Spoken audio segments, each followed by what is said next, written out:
Ransomware, the Achilles heel to all businesses. With the events of 2020 globally, cybersecurity has now become the number one priority for all businesses across the globe. Users are now working remotely, and with that comes several security issues. Being at home, a user will likely be using their own network broadband, own device, be in an environment where others can see their device and screen, and maybe even share their devices with family members. All of this creates risk and allows for compromise. One of the biggest concerns as a user and a business must be ransomware. But hold on a minute, what is ransomware? We read and hear about it so often now, but what does it actually mean? And more importantly, what does it do? Ransomware is basically a chain of events that occur once a piece of software is executed on a device. The actual term ransomware is often misunderstood or misquoted, as there's an erroneous view that it's something precise, but that is not the case.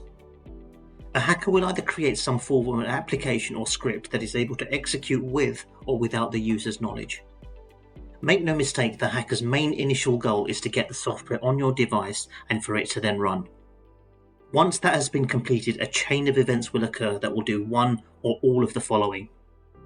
Disrupt your operating system by renaming files, encrypt all possible files that are key to your device and business, lay dormant and scan your device and others on the network, record and send back your keystrokes off your device, display a message asking for a ransomware, usually in the form of Bitcoin, to release your encrypted files. But how does ransomware work? Ransomware needs to enter your network and get onto a device in some way. The most popular way in which hackers do this is to dupe you, as a user, by clicking a link in an email. I'm sure we've all seen those emails that look real and try to tempt you to enter your credentials in a website that you may or may not have accessed before. But in essence, what they're trying to do is take advantage of your curiosity so that they can then activate their next phase of the cyber attack. Once you've clicked on a link, it is likely that some file will download in the background and execute on your device without you knowing. Depending on the type of ransomware, the effects could be instant or over the course of a few days, weeks, or even months. So let's now look at some ransomware statistics. The cybersecurity industry estimates that over 4,000 ransomware attacks are launched every day. That means every 40 seconds an attack is launched. The WannaCrypto incident in 2019 is estimated to have infected over 200,000 systems in 70 countries in just a few days. More than a staggering 98% of phishing emails sent in 2020 contained ransomware.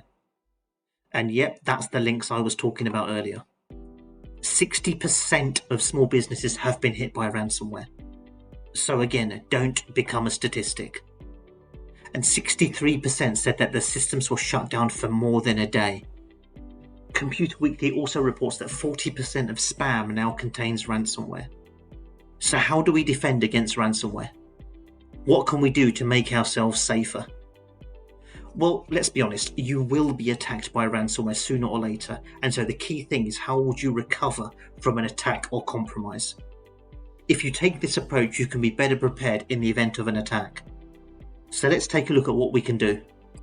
Software updates. Apply the latest security and application patches on all of your devices. If you don't know how to do this, then speak to your IT support, or even easier, go to the vendor's website. Regular online and offline backups. This is probably the most critical element, backup. We are only as good as our backup and recoverability, so ensure you test and execute both. Enhanced passwords, leverage multi-factor authentication and role-based access control, which are all backed by a robust password policy.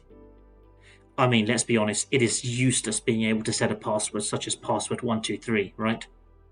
Data at rest and data in transit. Again, use HTTPS and encryption when storing and sending data. If you don't know how to do this, speak to your IT support. All of this makes it that bit harder for hackers to snoop. Email web security. Put in place a robust email scanning solution that will protect against phishing emails and pre-screen any URLs or links that arrive in your emails. We can be slightly mouse clicky happy at times without even realizing. Antivirus and anti-malware. Put in place a reputable antivirus solution that operates on the devices and your network for both active and emerging threats. Ensure that it is regularly scanning your device. User awareness. Our users can be our biggest firewall, but they can also be our largest compromise. They are only as good as the training they have been given, so make cybersecurity awareness a key user initiative in your company. So there you have it. I hope this video has proved useful to you, and I'd be grateful if you could like and subscribe to our channel. Thanks for watching.